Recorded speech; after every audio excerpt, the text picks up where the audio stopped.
They're very happy at home. But when they go to school, kindergarten today is a war zone. They have to be equipped to fight a battle every day. Now, if children are very unhappy at school, I think we need to examine the teachers.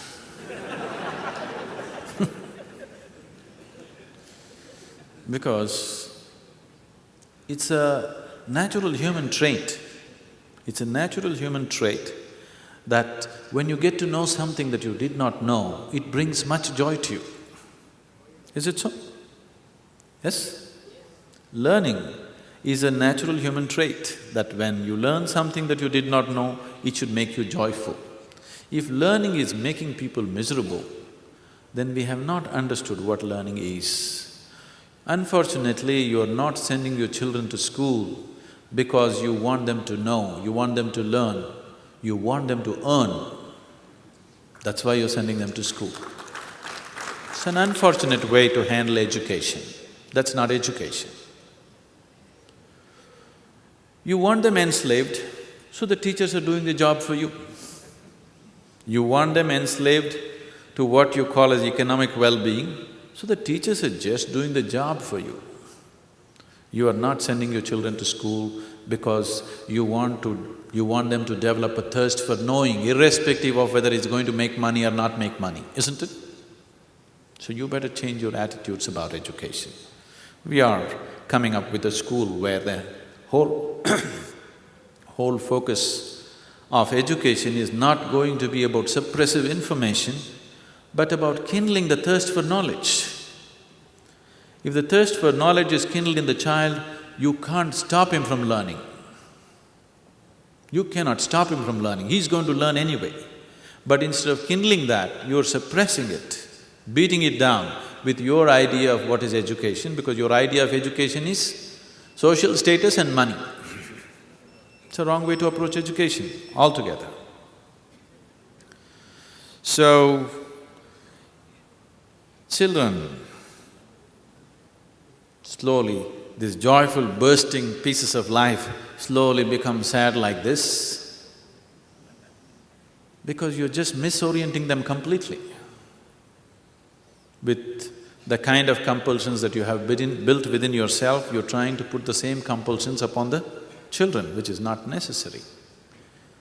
I find that the concept of your inner engineering as a way of life for children is very difficult because when they have to meet children from different walks of life, a different social milieu, and how does this inner engineering, which I would try to give my children at home, how would that withstand the competition, the pressure, the kind of lifestyle that other children have? How do my children go into this? If I were to… See, the pressure is only because you're putting two absolutely unique beings in comparison. What's your name? Meenakshi? Is there one more person exactly like you on this planet? Huh? No, fortunately so, isn't it? I'm joking. There's only one like you, there's only one like anybody here, isn't it? So each being is an absolutely unique being. That is so for your child also. But now, you're trying to put all of them into the same compartment and compare them about something that they can learn ABC or 1, 2, 3 or something and make them feel better or worse about it. So it's you who brought that competition and comparison because for most parents, it is not about education, it is about first rank. All they want is, they want their children to sit on top of every other child's head. They're not interested in learning, they're not interested in education, they're not interested in career, they're not interested in anything. Their whole effort in their life is how to sit on top of the pile. Isn't it so? Everybody wants to sit on top of the pile. Everybody cannot sit on top of the pile. Only few will sit on top of the pile, others will naturally end up at the bottom and get suppressed. Isn't it so? Whatever activity, if our focus is just to sit on top of the pile, naturally many others will get suffocated under the pile. This is bound to happen, there is no other way. So that orientation of education has to go. No, I cannot do anything, the schools are like that. No, schools are just catering to your attitudes. If your attitudes change, the schools will change. They want to run the business the way it works, isn't it? All you want is somehow you want your child to get 100 marks. It doesn't matter what happens to the child. You want your child to get first rank. They're just trying to cater to it because you're paying them, they're trying to fulfill the job. In the course of your activity, the child is getting ruined, but it doesn't matter. Your child is unhappy, it doesn't matter. You want him to be first rank. This is a sickness which has to go. True human genius will not flower if this kind of education happens. True human capabilities will not find expression in competition. True human capabilities will find expression only in absolute relaxation. Your mind, your body will work best, will find fullest expression only when you're joyful and peaceful and quiet within yourself. When you're trying to race with somebody, you're only thinking of doing one step ahead of him, that's all. You're not thinking of what is your ultimate potential to do. We're just ruining a whole generation of people with the kind of schooling we're doing. Sadhguru, you mentioned the school. What is your vision in using education to produce an ideal human being? How do you balance an international standard of education along with spiritual values? So the school that we're talking about right now, there is going to be no spirituality. No spirituality at all. We don't want to bring spirituality into a child's life. We will teach them some simple forms of yoga for mental and physical health, that's different. But no spirituality will be brought to them as a part of education, never. Because spirituality should not be brought about like that. Maybe after they finish their education, if they want to go through a stint of 3 months or 6 months of spiritual training, they can, that's by choice. That anybody can go through. But the children who… because the premises also we will move it out, only 1 or 2 years it'll be in the ashram, after that we will move it out close by. Already we're making necessary arrangements for that. So the school will not try to teach any spirituality. At the same time, we just want to cultivate a certain openness in the human being. See, somebody turns successfully spiritual because he has developed a certain openness about life. He has no conclusions about anything, he is willing to look at everything. This is something we will cultivate in the child, that the child learns to look at every aspect of life with absolute openness, without prejudice, without any religious, cultural or any kind of inclinations, with absolute openness to every aspect of life. If that happens, whether you talk spirituality to him or you don't, he will anyway turn spiritual. Spirituality will be a natural part of his life, not something that he pursues going to an ashram or someplace. It'll be just a natural part of his life because he has developed an openness to every aspect of life. And actually, education was supposed to be that right from the beginning. The very purpose of educating people is to broaden their horizons, isn't it? But you tell me, as people are getting educated, are they broadening their horizons or are they becoming very narrow? See, just let's say 50 years ago, in India there still are such families, but everywhere in the world, people lived in large families. In India, 300, 400 people lived in one house. Huge families. There was no big problem, you know. They knew how to adjust with each other and go on because 400 people living in one place is a challenge. That's what the ashram is. Now we are back into that old system of being one large family, and this is even more challenging because there are different types of people from different cultures, different languages, different attitudes, different likes and dislikes, but living together without friction needs enormous maturity and a very broad way of looking at life, otherwise you cannot. But just see now, as modern education came, slowly we can't even live with our own parents anymore. We just thought husband, wife, children, this is family. But now in the last 15–20 years, even that is going away. Family means just you. Your husband has to live in a separate house, you in a separate house. Together you won't last 10 days. Children have to be there separately. Somewhere else they must be. In one place, even 2–3 people cannot live together, isn't it? This is what education has done to you. It has not broadened your horizons. It somewhere made you so narrow and individualistic. You're no more inclusive, you're becoming very exclusive, isn't it? The inclusion is totally gone. The whole idea of educating a person is that he is just living in a narrow sphere of life. You educate him, make him know about the whole world and broaden his whole perspective of life. Education means inclusion, isn't it?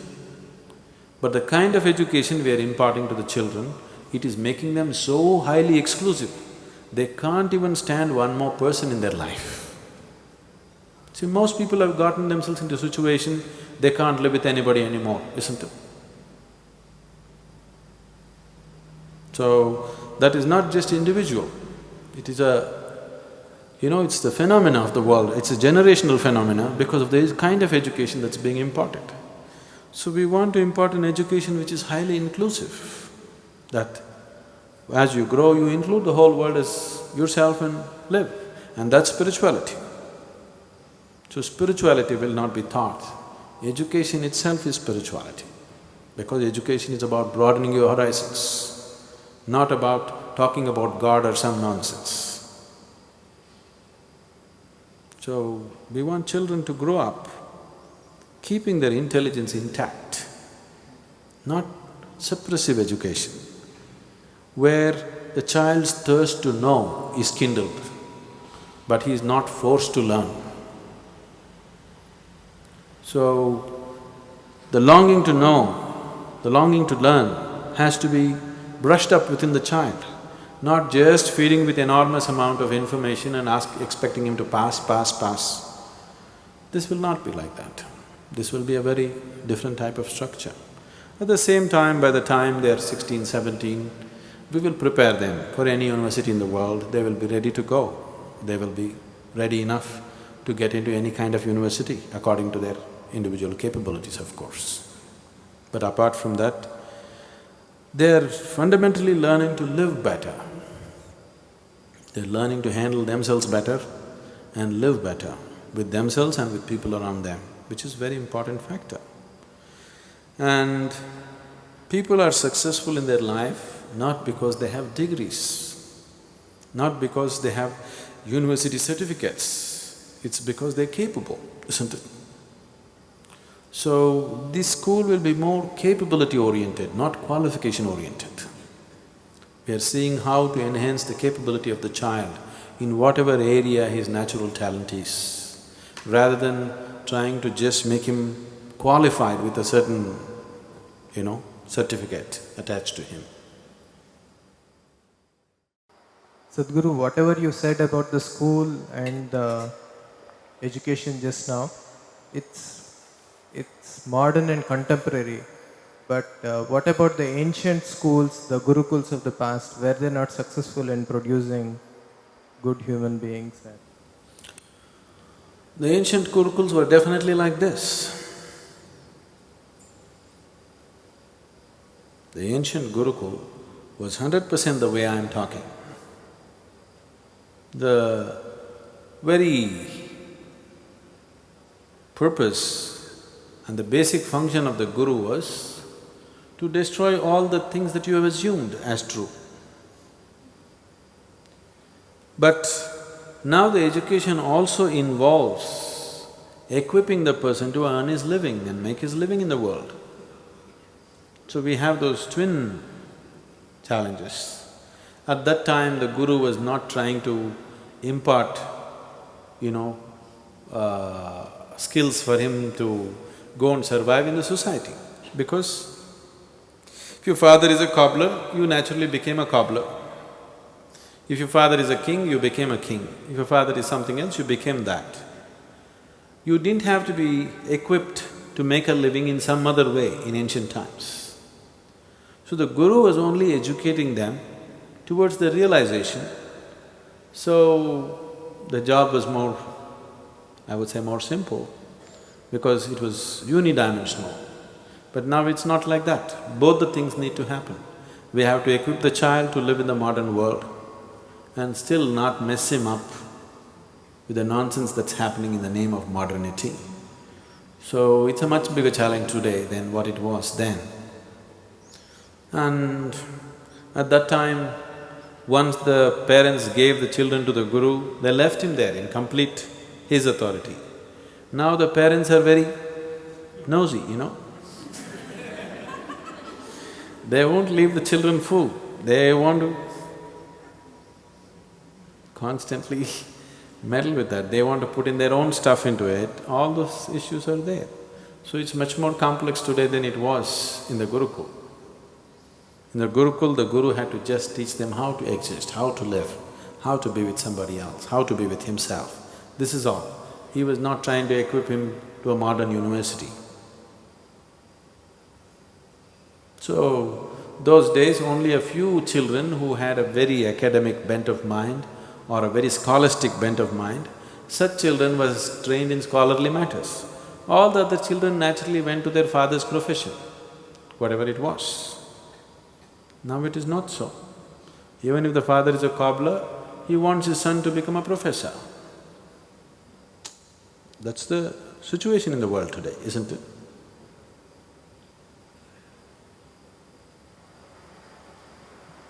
But you're saying there'll be no spirituality in the school, isn't that a shortcoming? I'm saying no spirituality as a teaching, as a method. But at the same time, if a child grows without assuming anything, if he grows up without any nonsense, he's naturally spiritual. Because if he lives without the influence of other people upon him, if he lives by his own natural intelligence, turning spiritual is a very natural process. Only because most of the people are not living by their natural intelligence, they are living by imposed education upon them.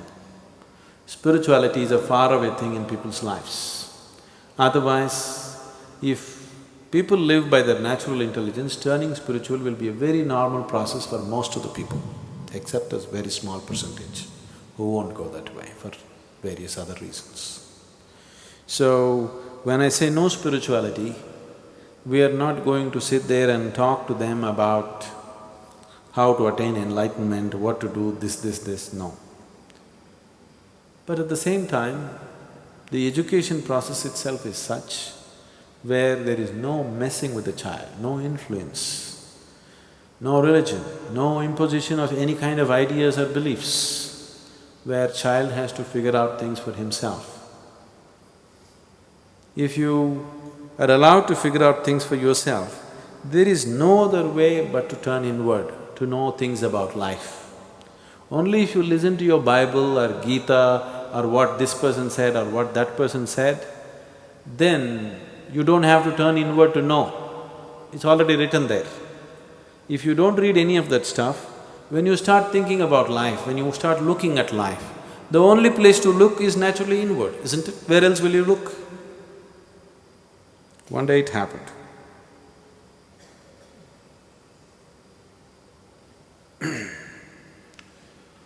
A lady who was a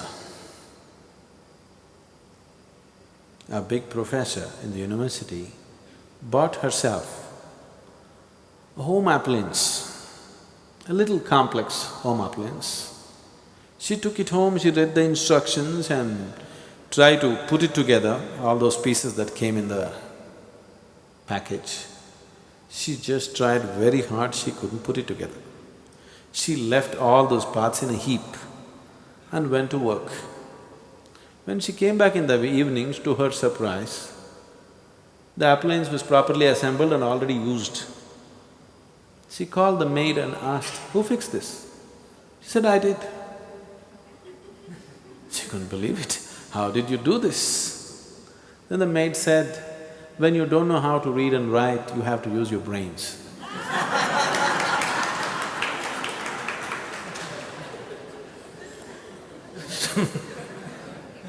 We want to teach the children how to use their brains, not just to read and write. Read and write is important, but using your brains is more important, isn't it?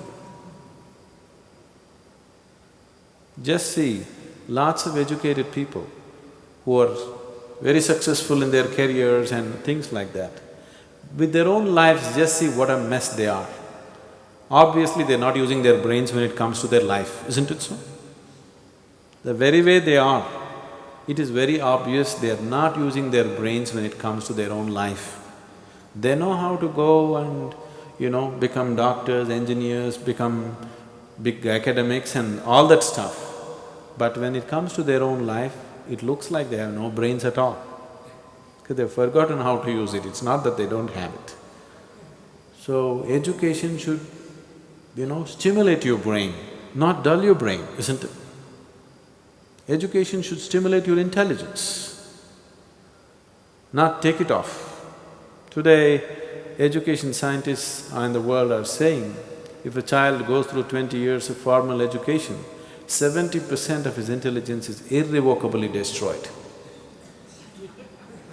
That means you're coming out as a knowledgeable idiot. And that's a huge disservice to humanity, isn't it? It's a huge disservice to humanity if you're just destroying the child's intelligence, because the future of the world is just in their brains, isn't it so?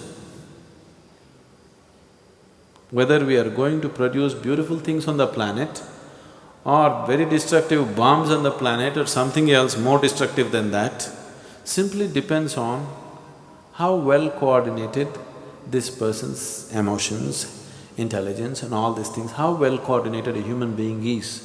That is how he's going to use his intelligence, and that is what he's going to produce in the world, isn't it? See, the most intelligent people in the world have contributed to all the violence on the planet. Otherwise, violence wouldn't be happening in the scale in which it is happening. See, people have always been essentially violent, a certain segment of the people. Whether he was a caveman or later on, Bronze Age, Iron Age, whatever you take, they've always been violent. Initially when he was a caveman, he killed with stone, that's Stone Age. Iron Age means he killed with iron. Bronze Age means he killed with bronze. Nuclear Age means he kills nuclear, okay? They've always been essentially violent. But the scale of violence that can happen today has happened because the best brains in the world have cooperated with this, isn't it? Yes? The best brains in the world have worked to create the most violent ways to kill humanity, isn't it? If the intelligent in the world had not cooperated, the violent man would kill one or two with a stick or stone or something.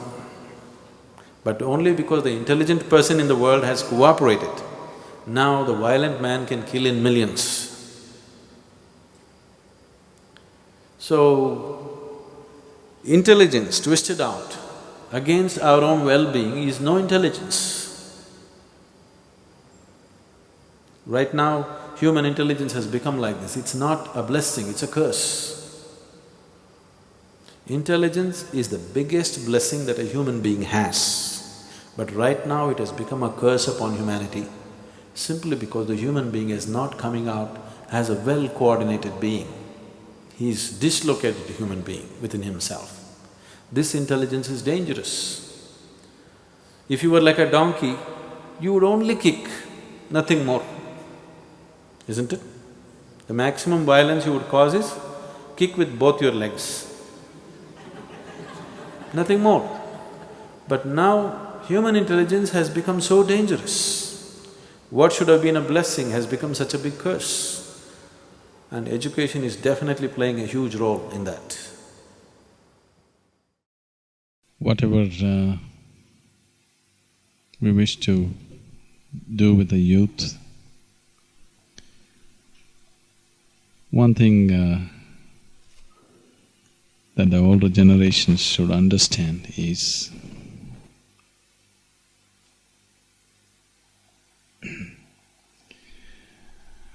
what you're referring to as youth is that segment of humanity which is more alive than you. What I see is, if the world was guided by the young, the world would be a better place to live. It is just that because youth means it is that segment of humanity which is in a high energy state. Because they're in a certain level of high energy compared to the other part of the humanity, it is just that every little thing that they do is little exaggerated. It's little bigger than what the other people can do. If something constructive has to happen in the world, it has to be youth. If something destructive has to happen in the world, it has to be youth, isn't it? Because they're much more live than anybody on the planet. So instead of always treating youth as some kind of a disease that needs to be handled, we must understand youth is much more live than the other parts of humanity. It's better to be guided by the youth than trying to fix them to do what somebody else thinks is right. It is just that because they're in a certain state of listless energy, if there is no inspiration, if there is no proper guidance, it very easily turns negative. But otherwise, definitely they're closer to life than anybody. Actually, it would be wonderful if this world was guided by little children, because they're closer to life than anybody else. See, after all, everything that you wish to do on the planet is just for human well-being, isn't it so? Yes? Human well-being means human happiness. If you look at your children and yourself, definitely your children are a lot more happier than you, isn't it so? Yes, they're capable of more happiness than you in 24 hours' time. So when that is the thing, tell me who should be a consultant for life, you or your child? Huh? Definitely the children, isn't it? Because they're closer to life. You are carried away in your thoughts and emotions, they are much more closer to life. If only the world learned from children rather than trying to teach the children, this would be a very beautiful place. So, youth is not a disease. Usually, the older generation is always trying to handle youth as if it's some kind of a disease that needs to be fixed, that needs treatment. It doesn't need any treatment. It is people who have gone away from life who need treatment. Those who are close to life don't need treatment, they have to just live. One big lapse that is happening today in the world is our educational systems have become 100% informative. There is no inspiration. Without inspiration, no human being raises beyond the limitations in which he lives. It's only when he's inspired that a human being aspires to go beyond the limitations in which we're existing right now. And today education has become totally bereft of inspiration. A teacher is not somebody that is worth looking up to, unfortunately. Because when it's all information, you can as well get information from an audio or a video or internet or wherever. You don't really have to listen to your teacher. The teacher is not the best means of transmission when it comes to pure information. A book is better, internet is even better. Only if the teacher's role is to inspire people to learn, to create a thirst for knowledge and things like that, only then a teacher's role has something to give. If he's just trying to transmit information, the other means of transmission are better than a human being, because human being can always misinterpret, isn't it? Making the whole education system purely informational has caused an enormous damage, and that time of life, when you're youthful, when you're capable of many things, that span of life unfortunately goes waste, simply because the necessary inspiration is not there. So creating inspiration means, generally, most leaders in the world have always inspired people only by creating an external enemy. If you create an external enemy, you can have everybody on the street. Action, isn't it?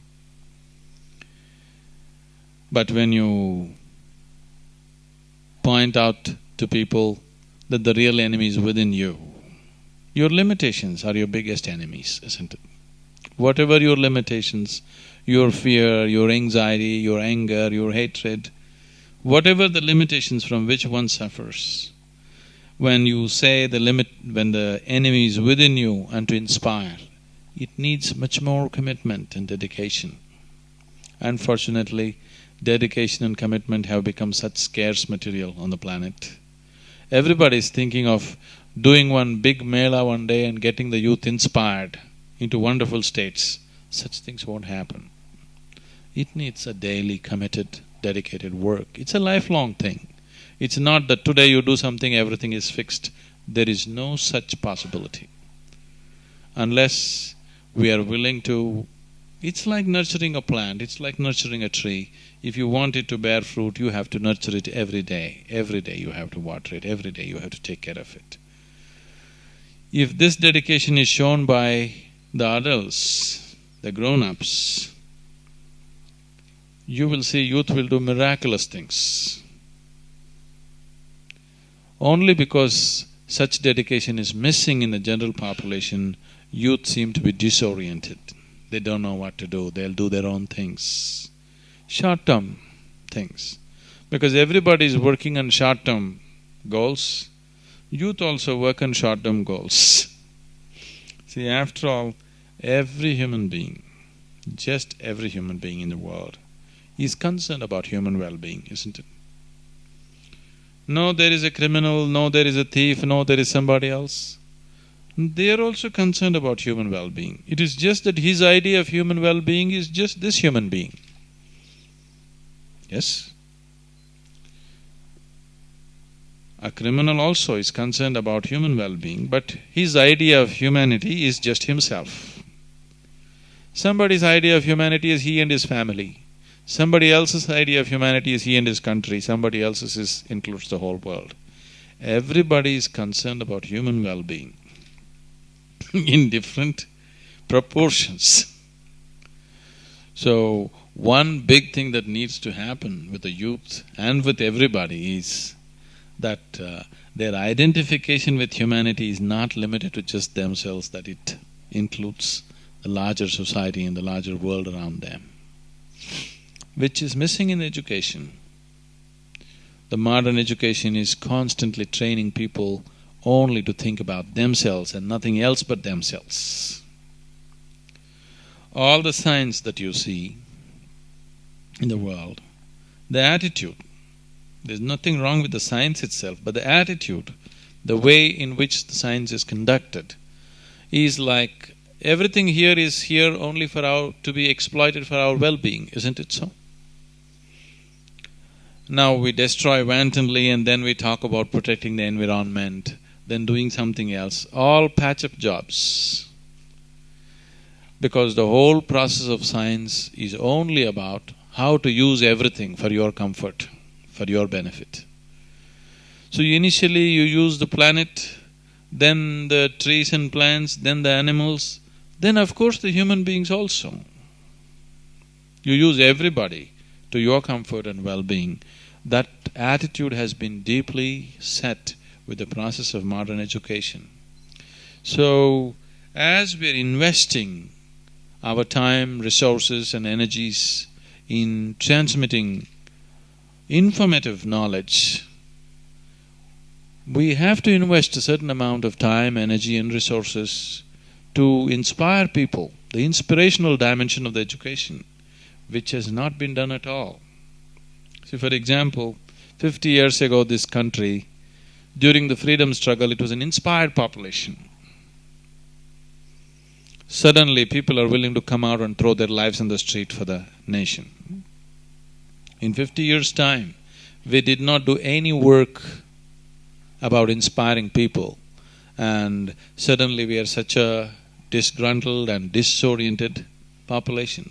To get Indians to think as Indians is a huge problem, isn't it? Because the necessary inspiration has been missing. No work has been done, no organized work has been done. Haphazardly, small groups of people doing this and that has happened. No organized work has been done.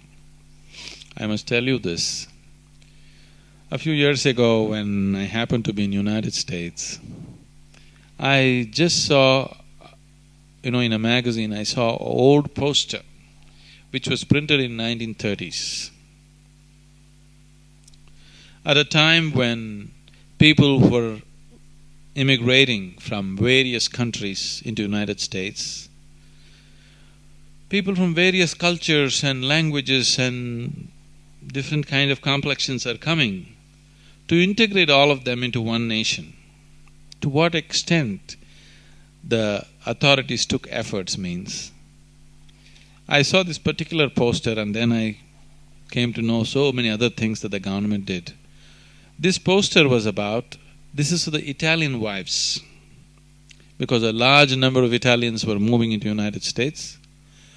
To make an Italian housewife into an American housewife, how she should keep her kitchen, how she should tie her apron, how she should serve the breakfast as an American wife.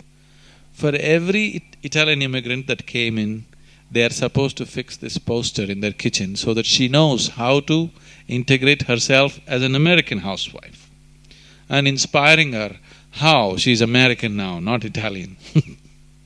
I'm just taking this example because the authorities took that kind of care to inspire people to feel like one nation. Even how you serve the breakfast. The government is teaching people how to serve the breakfast in your house, not in the restaurant, to your own family, to make you a part of one nation. We need to do something about inspiring people in an organized way. Haphazardly, individuals doing this and that is fine, but a very organized effort to inspire people without creating an external enemy. Making people understand the biggest enemy for a human being is always within himself. And this inspiration is what is needed. Every forum that stands up thinking about the well-being of the youth, or thinking about harnessing that enormous energy which we refer to as youth, must always think of integrating in terms of inspiring people to do things which are beyond limitations. See, when we are not inspired, we'll tend to function only within the limitations in which we are placed. Only when we're inspired, we go beyond and do things that normally human beings wouldn't do. Only then that society surges ahead and does something worthwhile. Unfortunately, that happens only when strife happens. In normal, peaceful situations, people should be inspired, it's very important. When there is a war, people want to go and die, that's not the point. When everything is well, to be highly inspired, to keep and to create the situations that we want in the country and in the world is what's needed. And it's not one day's work, it's a lifelong work.